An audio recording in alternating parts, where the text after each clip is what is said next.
tout d'abord, bonjour à tous. Et effectivement, moi, j'aurais 2 messages à vous faire passer. Le premier message, c'est que mes collègues de la CFDT et moi-même, nous sommes à votre écoute.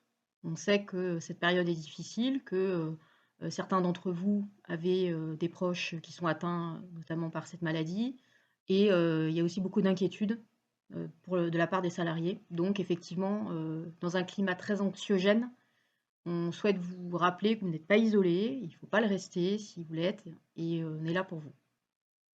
Et le deuxième point que je voulais souligner aussi, c'est que vous êtes les uns les autres dans des situations qui sont variées, puisque certains d'entre vous sont en dispense d'activité, d'autres sont en télétravail, d'autres sont sur le terrain, et d'autres encore sont en ASA pour garder leurs enfants. Donc là aussi, vous êtes dans des situations différentes, vous n'avez pas forcément tous non plus actuellement une charge de travail identique. Et ce qui est donc bien compréhensible, vous avez des inquiétudes aussi différentes et c'est bien normal. Donc surtout, ne laissons pas cette crise nous diviser. Surtout, restons solidaires, respectons-nous. Voilà, c'est le deuxième message important à faire passer. On n'a pas besoin de conflits et de stress supplémentaires. Donc on a 2 fois par semaine environ un point avec donc Fabienne Dulac notamment qui est là toutes les semaines, même parfois 2 fois par semaine. Nous avons aussi le docteur Pirlot qui est médecin coordonnateur chez Orange. Nous avons Valérie Le Boulanger, la DRH Group. Nous avons parfois Gervais Pellissier aussi qui est là. Et à certains moments, Stéphane Richard s'invite aussi à ces réunions.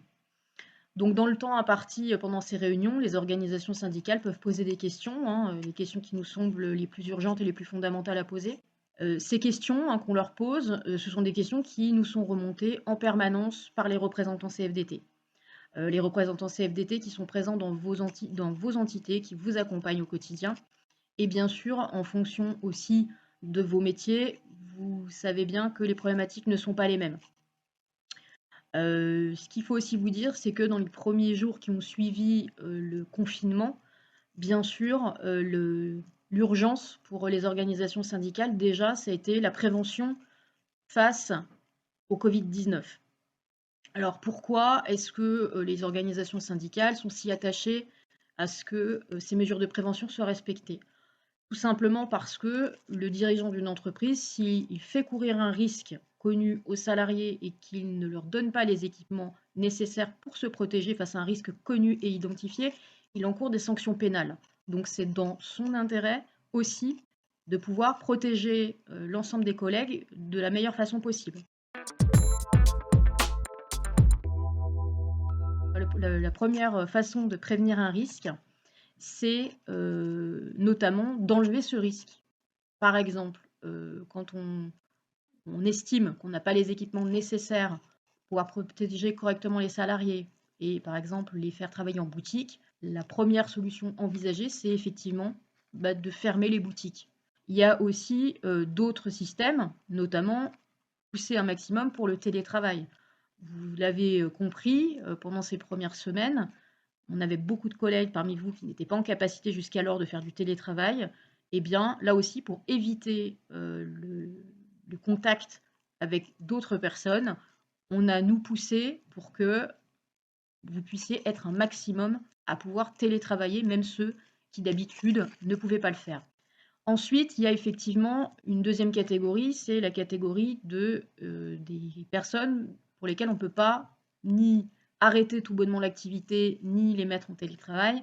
Et pour ces personnes-là, il faut que l'entreprise fournisse les équipements nécessaires, voire les équipements de protection individuelle renforcés pour intervenir dans certaines situations. Donc là aussi, les premiers jours, les premières semaines, pour nous, le but, c'était de vérifier qu'un peu partout, les collègues soient bien en capacité de pouvoir travailler dans des conditions pour leur santé qui respectent un maximum les recommandations. Il y a aussi donc une autre partie de la prévention qui est que quand un collègue est malade ou présente des symptômes susceptibles d'être celui de la maladie, si ce collègue est habituellement en contact avec d'autres personnes dans l'entreprise, il faut que l'entreprise prenne les mesures, là aussi, pour prévenir et mettre à l'abri les personnes qui potentiellement auraient pu être contaminées.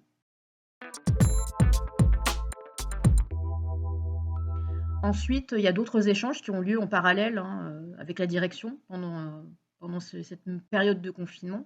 Déjà le fait que on continue à essayer de trouver avec la direction des solutions pour que les salariés qui du coup n'ont pas pu accéder aux cantines puisqu'ils sont chez eux pour la plupart en télétravail, puissent quand même bénéficier d'une compensation, donc à voir sous quelle forme, hein, mais pour le fait qu'ils n'ont pas eu de participation comme habituellement de la part de l'entreprise et via leur CSE pour leur repas de midi. Donc là, c'est toujours en cours et on attend de savoir comment ça va pouvoir se passer. En attendant aussi, vous êtes beaucoup à vous interroger sur est-ce que les CSE de nouveau refonctionnent. Vous savez peut-être que les CSE, la plupart du temps, sont des petites structures avec peu de salariés. Ils ne sont pas forcément outillés tous pour télétravailler. Et le seul message qu'il faut faire passer, c'est que les budgets qui sont alloués aux salariés, ils ne disparaissent pas. Même avec du retard, ils vous seront attribués, donc rien n'est perdu. Et puis en parallèle également, eh bien, on prépare les futures négociations, donc négociations salariales, la négociation sur l'intéressement. Le constat de départ, c'est que normalement, les ordonnances qui pouvaient être mises en œuvre, et là c'est la loi qui le dit, elles ne peuvent s'appliquer uniquement qu'en cas de difficulté économique démontrée de la part d'une entreprise. Elles ont été faites pour ça, ces ordonnances. Donc là, nous avons demandé à l'entreprise qu'elle nous précise quelles étaient ces fameuses difficultés économiques qu'elle rencontrait, puisqu'on rappelle quand même que le secteur des télécoms en ce moment est l'un des secteurs prioritaires qui est en plein boom. On leur a demandé qu'ils nous donnent des chiffres, hein, notamment sur la probabilité de baisse du business, notamment sur le périmètre grand public, puisque la partie vente a été fortement ralentie depuis le début de la crise. On leur a demandé qu'ils nous expliquent aussi, en contrepartie, hein, quelles étaient la baisse des coûts attendus du fait de ce confinement, puisque je rappelle quand même que l'ensemble des salariés d'Orange ont notamment arrêté de se déplacer pour raisons professionnelles, il y a des bâtiments qui ne tournent pas, etc., etc. Donc nous, on avait besoin de données pour comprendre si effectivement l'entreprise était en difficulté économique. Aucune donnée ne nous a été fournie pendant la négociation par la direction. Voilà, c'est un fait. Autre sujet sur lequel on était en désaccord profond avec la direction, c'était la situation actuelle de la charge de travail des salariés. Aujourd'hui, le fait que nos boutiques soient fermées, cela représente la minorité de salariés qui finalement sont en dispense d'activité. La grande majorité des services chez Orange, aujourd'hui, ils sont soit en surcharge, parce que on a aussi beaucoup de collègues qui sont absents pour un ASA, pour pouvoir garder leurs enfants, donc à juste titre, mais ces charges de travail se reportent bien sûr pour tenir l'activité sur les autres collègues. Donc ça, c'est une réalité aujourd'hui. Ensuite, il y a aussi une minorité de collègues qui sont dans une activité où il n'y a pas particulièrement de pic actuellement, mais on va dire qu'on est dans un maintien de l'activité habituelle.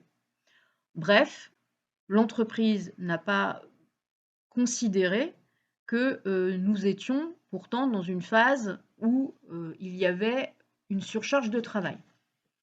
Donc là encore, sur la partie des congés, on a eu du mal à faire entendre à l'entreprise qu'une règle uniforme où on considère qu'en fait on est tous en sous-activité et que du coup poser des congés c'est vraiment le bon moment, on n'a pas pu se mettre d'accord là-dessus. Si le secteur des télécoms s'arrêtait entièrement pendant une semaine, c'est-à-dire qu'on était tous en congé, je ne pense pas que ça serait dans l'intérêt des Français aujourd'hui. Donc, il fallait réellement qu'on interroge l'entreprise en lui disant qu'on avait besoin de cette intelligence collective, c'est-à-dire de pouvoir mettre de la souplesse dans le fait de pouvoir poser des congés, c'est-à-dire que vouloir imposer à tous en ce moment même des JTL, ce n'est pas forcément pertinent. Donc ça veut dire quoi? Ça veut dire que ça peut causer de la désorganisation au sein même de l'entreprise dans cette période, qu'on n'a pas forcément besoin d'ajouter de la difficulté dans une période complexe, là où il ne devrait pas y en avoir. Puisqu'en fait, chaque collègue, dans chaque service, est capable de savoir, via un dialogue managérial, s'il a besoin ou non de prendre ses congés maintenant, ou si la période la plus pertinente pour la prendre, c'est plus tard. Et là encore, on n'est pas tous dans la même situation. Donc il faut que ceux qui peuvent le faire et veulent le faire, le fassent, parce qu'ils ont le sentiment ainsi de contribuer à un effort collectif, mais d'autres contribuent à cet effort collectif par leur travail et ils sont actuellement en suractivité. Donc ça, il faut aussi l'entendre.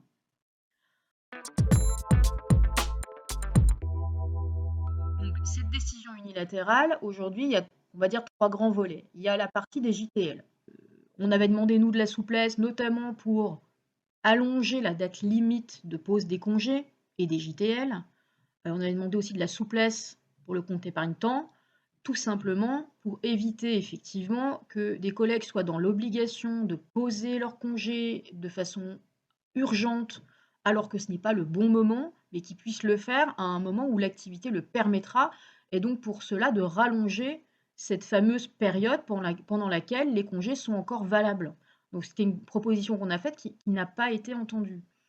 Deuxième volet, c'était les parts variables. Alors, les parts variables, nous, ce qu'on demandait, c'était qu'un effort soit fait pour tous les salariés qui sont soumis à un variable, pas seulement une poignée d'entre eux. Là encore, ça encourage une division entre les salariés qui ne devrait pas l'être, et ça aboutit à des choses surprenantes puisque finalement, on assure cette part variable à des personnes qui, là aussi, sont en dispense d'activité, pendant que ceux qui sont en ce moment au travail et qui se démènent pour atteindre leurs objectifs, eux n'auront pas cette garantie. Donc, nous, ce qu'on souhaitait, c'était que la même règle de maintien s'applique pour tous ceux qui sont potentiellement en part variable et pour lesquels cette crise aurait un effet.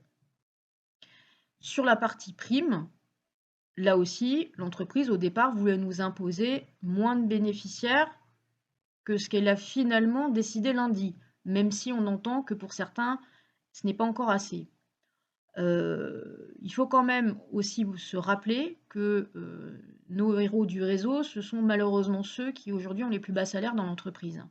Et il ne faut surtout pas qu'une prime non plus soit en gros le solde de tout compte, hein, c'est-à-dire qu'on leur donne une prime et puis on ne parle plus de leur salaire après. Il faut réellement qu'on reparle sérieusement d'augmentation salariale pour le présent et pour l'avenir, hein, c'est le but des augmentations, pour ces collègues qui aujourd'hui sont mis en lumière et dont en fait l'utilité sociale est enfin mise au grand jour et qui sont en première ligne. Donc il ne faut pas les oublier et il faut surtout bien qu'on se rappelle qu'une prime ne suffira pas à elle seule à corriger les inégalités salariales au sein de l'entreprise. Alors qu'est-ce qu'on pense aujourd'hui de la mise en œuvre de cette fameuse DU? J'ai envie de dire, malheureusement, les alertes qu'on a faites pendant la négociation n'ont pas été entendues et aujourd'hui, elles se concrétisent sur le terrain, à savoir des injonctions contradictoires dans les services, de la désorganisation, énormément de questions qui remontent, parfois sans réponse, puisque malheureusement, le management, lui aussi, attend des réponses. Ça provoque parfois des conflits dans certaines équipes qui ne devraient même pas exister dans cette période. On n'avait vraiment pas besoin de ça. Donc voilà le point de vue que l'on a sur la décision unilatérale.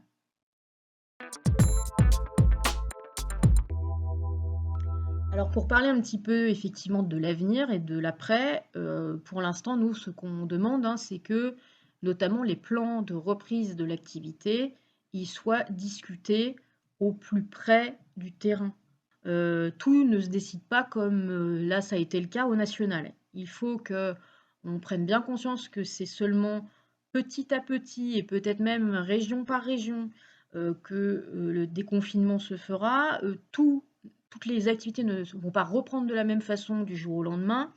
Les sites qui sont fermés aujourd'hui pour la plupart ne vont pas réouvrir là non plus du jour au lendemain. Donc là aussi, il va peut-être y avoir des mesures de santé publique qu'on va devoir respecter de façon obligatoire. Donc tout ça ne pourra pas se faire dans la précipitation. Donc ce qu'il faut pour nous, c'est que les CSSCT et les CSE puissent se saisir de ces problématiques, donc au plus près de vos problématiques locales, qu'on puisse régler aussi tous les problématiques qui peuvent être rencontrées du fait des espaces de travail, hein, c'est-à-dire par exemple un plateau en open space, un plateau en flex office, quelles sont les mesures particulières qu'on prendra au moment de la reprise de l'activité par rapport à ces lieux de travail. Ça va être une de nos préoccupations. Ensuite, deuxième préoccupation, c'est de pouvoir reprendre le dialogue social de notre côté et les négociations à un rythme qui soit soutenu. Et surtout, continuer à vous aider, continuer à répondre aux salariés, continuer à porter vos réclamations hein, par nos représentants de proximité, puisqu'on le voit bien, il y a beaucoup de réclamations, donc c'est notre rôle aussi de vous accompagner. Encore une fois, moi je souhaite beaucoup de courage à tous les collègues dans cette période d'incertitude et je vous souhaite voilà, bonne chance aussi pour traverser les semaines à venir et je vous dis à bientôt.